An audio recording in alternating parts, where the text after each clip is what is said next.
Shalom. First and foremost, I want to give all praises, honor, and glory to Yahweh, Bahasham, Yahweh Shai, Bahasham, Rakha Kodesh. Double honors to the elders and the apostles of Great Millstone, and peace and blessings to the elect. And today we're going to go into Ezekiel, the 38th chapter. As you can see in the subheading, Prophecy about Gog and Future Invasion of Israel. And pretty much Ezekiel, the 38th chapter, it's prophetic, and it's in a nutshell Ezekiel is prophesying about, well, in this time, modern day Russia coming against the land of Israel, okay, and also the U.S., but primarily Israel in this Third World War, okay. So that lets us know that as as these tensions unfold, eventually when World War III pops off, Russia, along with its other allies, all right, which includes Turkey and, the different various nations, even some of these African nations, are going to come against Israel in that war. Okay, now, for a good couple of chapters in here, the Lord has had Ezekiel prophesy concerning a lot of these events that are, more prophetic from his time. Okay. So, let's keep that in mind as we go through this chapter. And keep in mind, Ezekiel is still, he's still in Babylon at this time. All right, just to lay the context of the chapter. So this is Ezekiel chapter 38, verse 1. And the word of the Lord Yahweh came on to me, saying, Son of man. So if you noticed, in a lot of these chapters, it starts off with the prophet letting you know the word of the Lord came on to me, saying, right?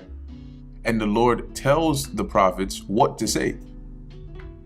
So that's how, and then it's written down, it's scribed down for our learning in this time. So that's how these prophets were, either by this way or by a vision or a dream. But this is mainly how they received information concerning what would happen in the future. They didn't just sit down under an oak tree one day and then just pulled it out of thin air and then decided to make things up. Okay, because only the Most High is the creator. So he, as the scriptures tell us, declares the end from the beginning. And if he declares the end from the beginning, it's similar to, like a content creator writing the story, of a book or a movie, the script for it. He writes the whole entire thing, and then he knows what's going to happen at the end because he wrote it. So he can then give somebody else the inside scoop and say, oh yeah, by the way, this is what's going to happen. This is what's going to happen, yada, yada, yada. Cool. So this is Ezekiel 38, verse 2.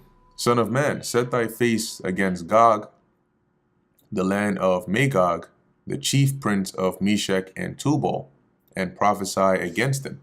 So now we got to address and deal with Gog, / the land of Magog. So where is that, and who is that referring to? Now, I pulled up a couple of ancient maps here, which when we're dealing with Gog, it's talking about Russia. Okay, however, when you pull up these ancient maps, always keep in mind that they are, let me zoom out a little bit. They are an approximation, right? Because it's not easy to be able to pinpoint exactly where certain locations that were named or mentioned a very long time ago, exactly where they are. So you get at best approximations. Okay, but that's still enough for us to work with for our purpose here. So when you look up some ancient maps of Magog, okay, because it says prophesy against Gog, right? But in the land of Magog. So when you look up that ancient maps of Magog, you can see here, right? This is an ancient map here. And you can see Magog is up here, which is modern day Russia. Okay, when you look up, here's a map right here that we can take a look at. You can see this whole red part here, which is Russian territory. It comes down all the way to south of Russia, right? Which is right here. Okay. Bordered on the east side by the Caspian Sea, and then you can see Turkey here on the bottom left. Okay, you can see Azerbaijan, Armenia, Georgia, Iran, and all of that good stuff, right? So if you look back at this map here, you can see Magog. If this is Turkey, okay, and right around here is where you have like Georgia and Azerbaijan and Armenia, Magog would be Russia, okay? And if you also look in another map right here, another ancient map, you can see they place Magog right up here as well. Okay, however, in this map, the location of Gomer and Togarma is also slightly skewed, slightly different. Okay, but for our purpose, as we mentioned, identifying who or where Gog is, this should suffice. So the Lord is telling Ezekiel to prophesy against Gog, right? The land of Magog, and say what exactly? Say the chief prince of Meshech and Tubal, and prophesy against them, and say, Thus saith the Lord Yahweh, Behold, I am against thee, O Gog, the chief prince of Meshech and Tubal. Now, mind you, because this chapter is prophetic, this Gog here, because you may say, well, but Magog was a son of Japheth. However, this isn't talking about the actual original people of that land. Okay, it's talking about the modern day inhabitants of that land, which is dealing with Russia.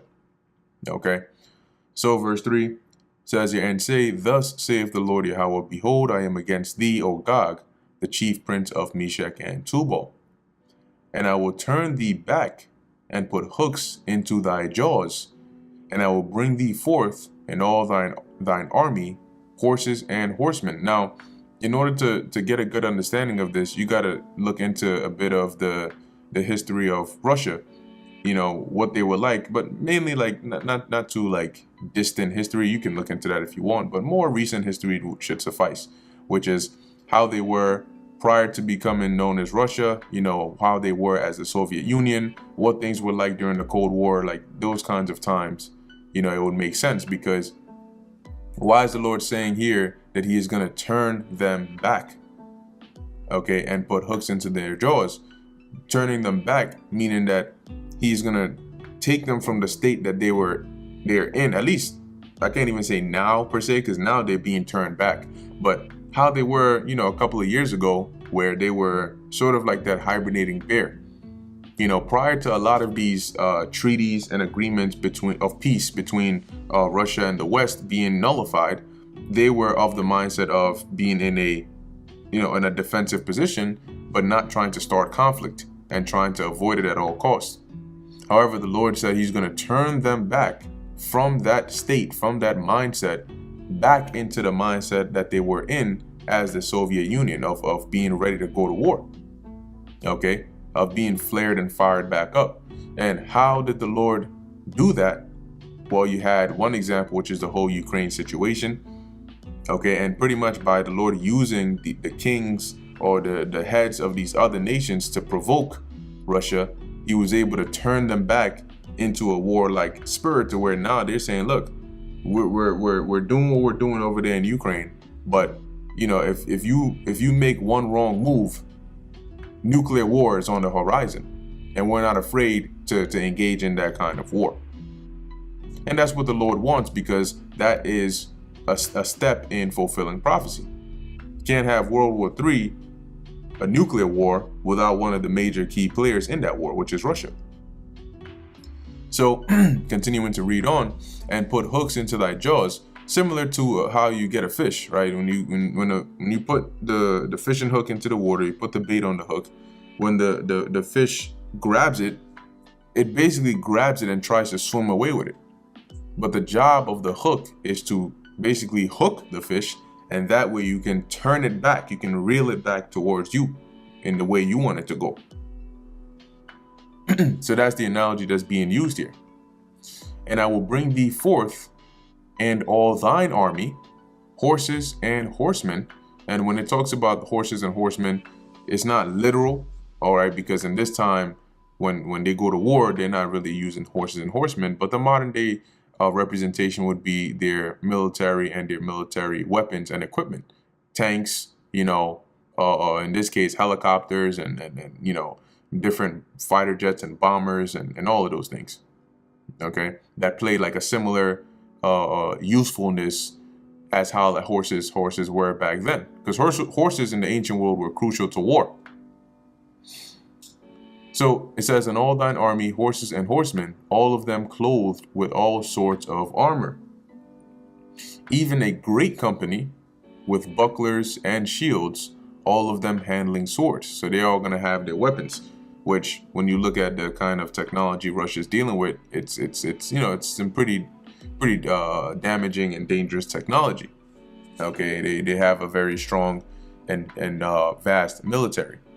So the Lord is saying he's gonna put that spirit on them, and they're gonna come prepared for war with their armies.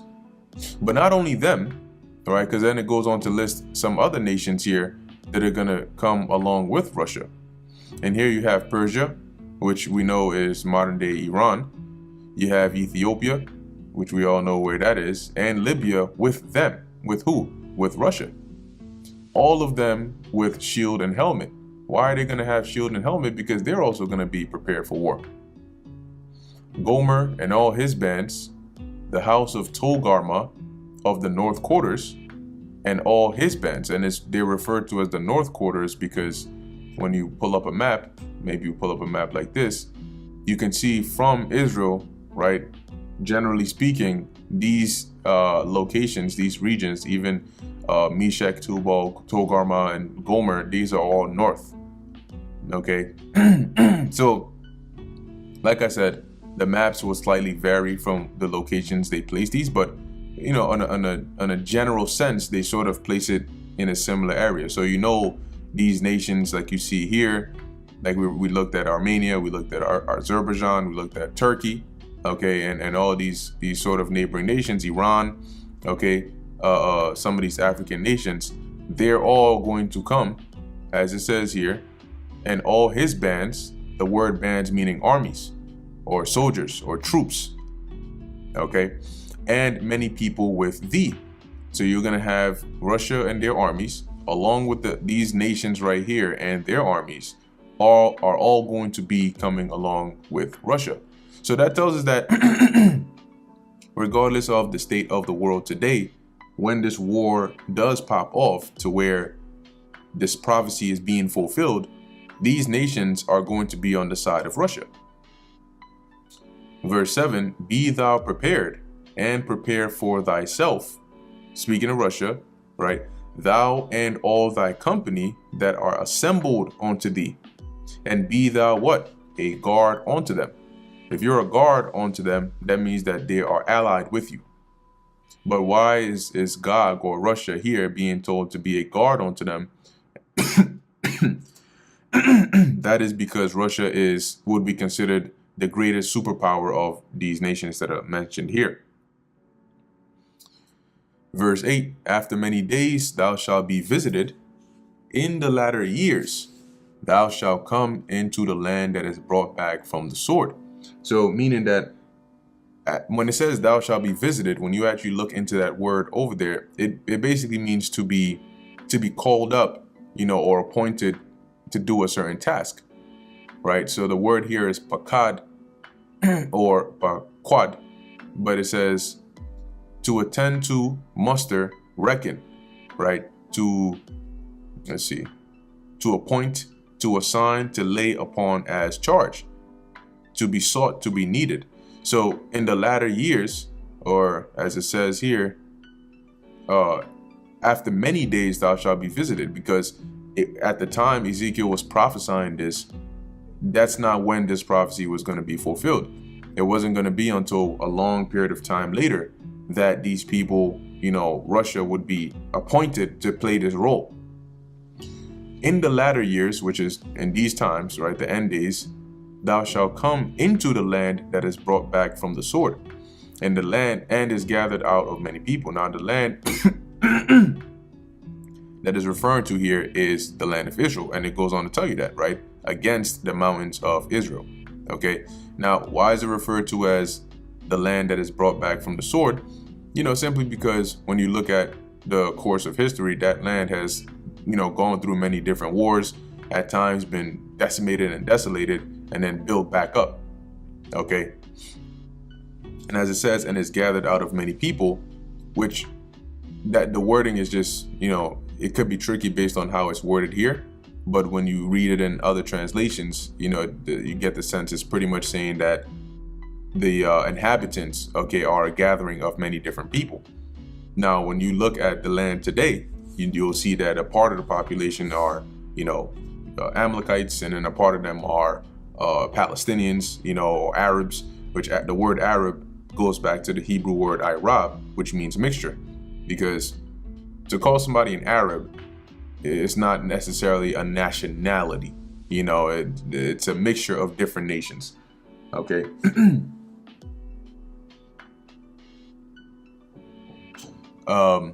So where we at? It says here, against the mountains of Israel, which have been always waste, right? And once again, going back to that point, being often destroyed or having gone through that war, that destruction of war, and then being built back up. But is brought forth out of the nations, and they shall dwell safely, all of them. How are they dwelling safely? Now, when you look at how it is that these people, like the modern day inhabitants, as the scriptures say, a bastard shall dwell in Ashdod. When you look at how it is that they're able to dwell safely, well, you have to go back and look at how they got that land in the first place, right? And I pulled up here the Balfour Declaration, which you can take a look at it. But this was set up, by supporting nations, okay, which basically ensured safety and security for these inhabitants of the land. And even till today, they get that special treatment, and that safety to where people are hesitant to even speak against them. All right. And you can see it all today. Now, I'm going to read a certain portion of this here to sort of drive that point a bit more. And this is, once again, from the Balfour Declaration. And it says here, the declaration called for safeguarding the civil and religious rights for the Palestinian Arabs, who composed the vast majority of the local population, and also the rights and political status of the Jewish communities in other countries outside of Palestine. And then it goes on more and more, but this is mainly the part that I wanted to bring out here. So you can read more about this if you want to, but because of the, support, okay, which even included the Rothschilds, because of that support, they have been safeguarded in that land. But that's going to come to an end when the Lord brings, these prophecies to come to pass. Verse 9, thou shalt ascend and come like a storm, talking to Russia.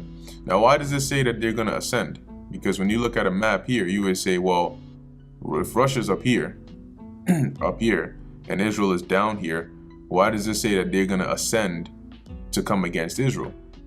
And the reason is because it's not referring to, their traversal over here in the way you're looking at this map. But actually, if you were standing here, in real life, and you were to come towards here, the closer you got up to Israel, the higher you would have to go, because Israel is a hill country, so in terms of altitude, it's higher than, the regions around it. So you actually have to ascend to come up here. Okay, so going back to Ezekiel 38, the point here is Russia is going to come to that area, to that land. As it says, like a storm, thou shalt be like a cloud to cover the land, thou and all thy bands, and and many people with thee. And this is a metaphorical way of emphasizing or putting emphasis on the, the size of their army that they're going to bring. That's why it likens them onto a cloud that's covering the whole land, or a storm.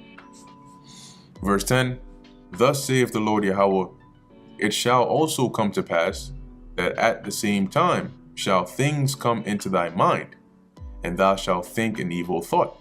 So at this time, what time is this going to be? This is going to be when, in the time of World War III.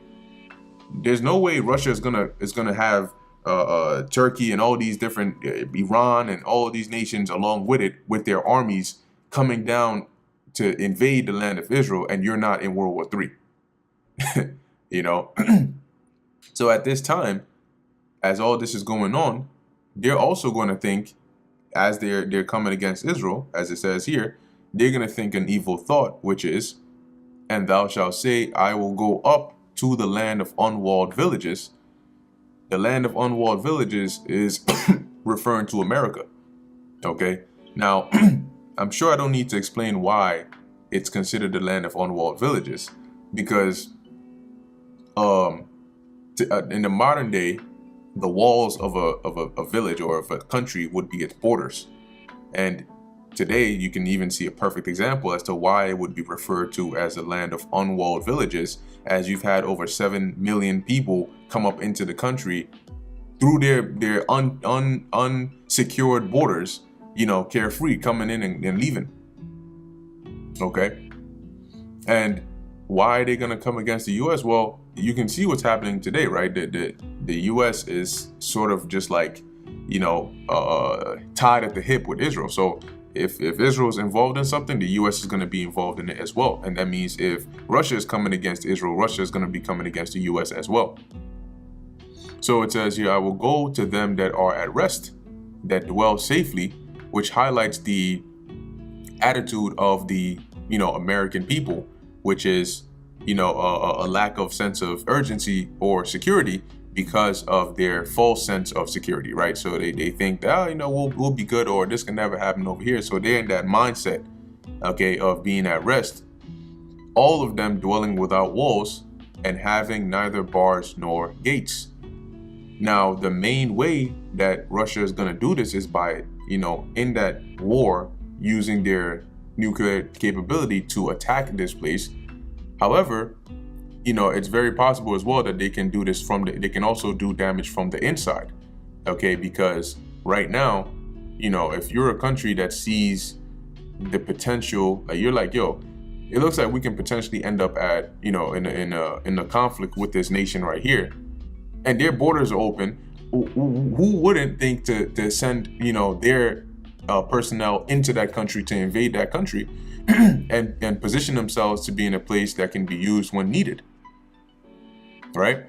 So, it's very possible that with the unsecured border, that not just Russia, but other countries as well that are adversaries to this place could send, troops or, for lack of a better word, plainclothes informants into the country to be in a position to where it can be advantageous for that nation if they end up having to go to war. Verse 12, to take a spoil and to take a prey, to turn thine hand upon the desolate places that are now inhabited. So now it's just jumping back, talking about Israel. And upon the people that are gathered out of the nations, which have gotten cattle and goods that dwell in the midst of the land. And similar to, like we read, similar to verse 8, okay, it's being re-emphasized here in verse 12 to say that Russia is going to come to take a spoil and to take a prey, which happens when you go to war and you win, right? You take over a nation or a people, you take the goods of that people as a spoil or a prey. Okay, and it's referred to as the desolate places that are now inhabited, another way of saying the land that is brought back from the sword. Okay, once again, with the people that are gathered out of the nations. Now, when it says they have gotten cattle and goods, is a representation of the benefits, and resources that they've been given, okay, to dwell in that land. And you can look that up and find out the exact details of it, but they're taken care of. Verse 13, Sheba and Dedan and the merchants of Tarshish, which when you look it up, they position Sheba and Dedan as, and it's quite suitable that they're mentioned as merchants, but they're basically positioned on the peninsula of Saudi Arabia. Okay, so, and we know Tarshish to be Spain. Okay, but the point, as we're going to read here, is, as it says, Sheba and Dedan and the merchants of Tarshish, with all the young lions thereof, shall say unto thee, art thou come to take a spoil?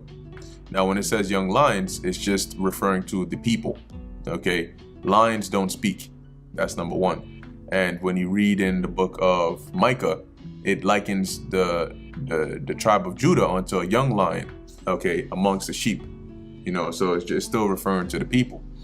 But as it says here, they shall say unto thee, art thou come to take a spoil? Hast thou gathered thy company to take a prey? To gather away, or to carry away silver and gold? To take away cattle and goods? To take a great spoil? And what this is rhetorical, but it's worded in this way to emphasize the sheer power and size of the army that Russia is going to come with. And I'll give you an example to sort of make this make sense. It's like if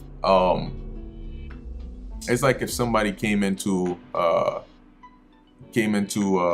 store, right? You own a shop or something like that, right?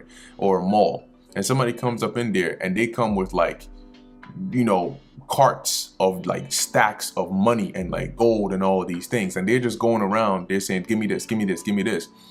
And it's like, if people are looking at the person like, damn, you're gonna buy the whole mall, right? And that's to say, that's to emphasize, this guy has so much money, it looks like he's gonna buy the whole mall. So that's sort of what these nations are saying here, damn, you came with this whole army, you finna, you take a great spoil, you look like you finna take over this whole thing. Verse 14, therefore, son of man, prophesy and say unto Gog, thus saith the Lord Yahweh, in that day when my people of Israel dwelleth safely, shalt thou not know it? Which now, as we go into the next few verses, when it refers, as it says here, my people of Israel, don't get thrown off by that, because as we read in subsequent verses, you'll see it's really referring to the inhabitants of the land of Israel. Okay, not collectively as the nation of Israel here, but more so the inhabitants of that land. Although right now you do have actual Israelites that are in the land of Israel, but you also have Amalekites and different heathens that are in there as well. Okay, so here it's really referring to the people that are dwelling in that land. So as it says, in that day when my people of Israel dwelleth safely, shalt thou not know it, right? So wouldn't you know what was going on in that, their state at this point in time? Of course they would, because they're the ones that are going to come against them, right? Verse 15, it says, and thou shalt come from thy place out of the north parts, thou and many people with thee, which we read about those people in the verses above, all of them riding upon horses, a great company and a mighty army. Metaphorically, to say that they're going to come with, their troops and their different equipment, along with Russia, to come against that land. Verse 16, and thou shalt come up against my people of Israel as a cloud to cover the land. See, so we know that right now, the collectively, the nation of Israel is not in that land. You do have remnants, of Israelites that are there, but we're scattered in the four corners of the earth. So it's not talking about, when it says my people of Israel, the nation collectively, but rather that the land and the people that are in there right now. As it says, as a cloud to cover the land, it shall be in the latter days. So we know this is a prophecy. This wasn't something that happened during Ezekiel's time, because Ezekiel wasn't living in the latter days, but we are. And I will bring thee against my land, that the heathen may know me, when I shall be sanctified in thee, O Gog, before their eyes. Right. So as the scriptures say, the Lord is known by the judgment which he executeth. So by using Gog to bring this level of destruction, the Lord's name is going to be renowned in the earth again. The world is going to fear him, just like it did after he brought the destruction upon Egypt.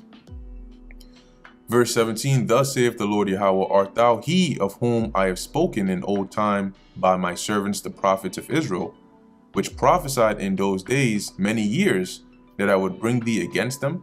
Right, and in our time, right, what's one example? Ezekiel, right? Because the prophets of old, various prophets, not every single one of them had, do we have access to their writings now? But as stated in this verse, the Lord put the Spirit on them to prophesy during their times, respectively. One example being Ezekiel, that he would bring, Gog against that land of Israel. Okay.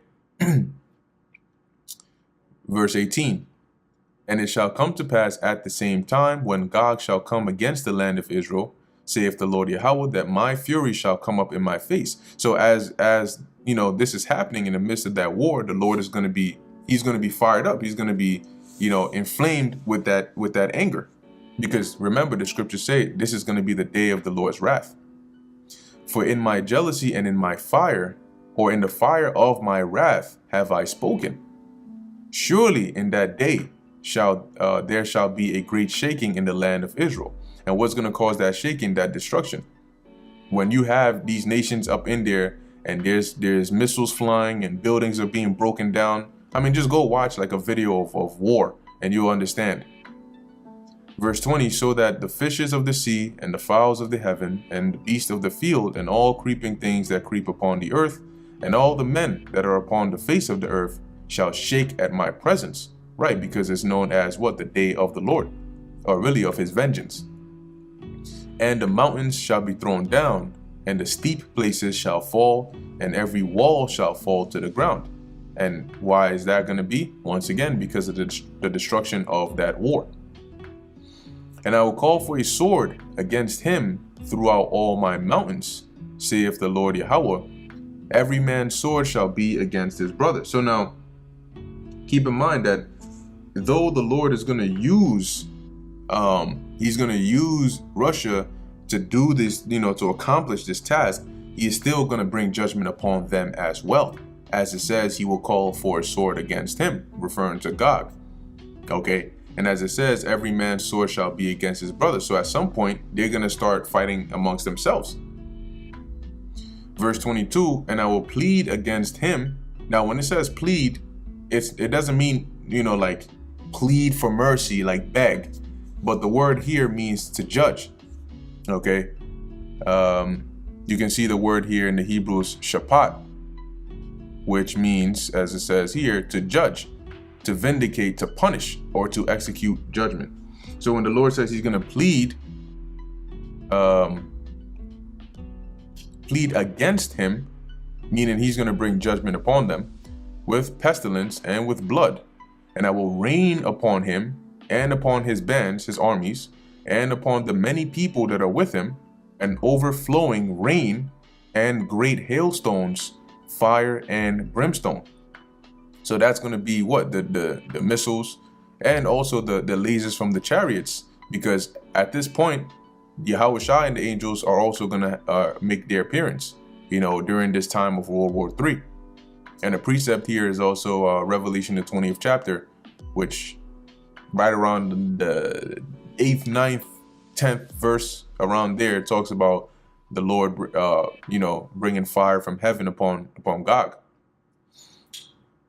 Verse 23, thus will I magnify myself and sanctify myself, and I will be known in the eyes of many nations, and they shall know that I am the Lord Yahweh.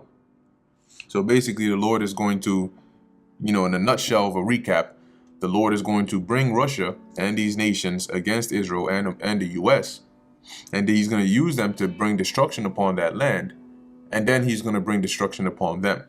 So when it's all said and done, the whole world is going to know that this is the workings of Yahweh Ba'asham Yahweh Shai, and they're going to fear. And that's pretty much the end of Ezekiel, the 38th chapter. So with that, I'm going to end it here. Lord willing, that was edifying to the elect. In closing, I want to give all praises, honor, and glory to Yahweh Ba'asham Yahweh Shai Ba'asham Rachak Wadash. And until next time, Shalom.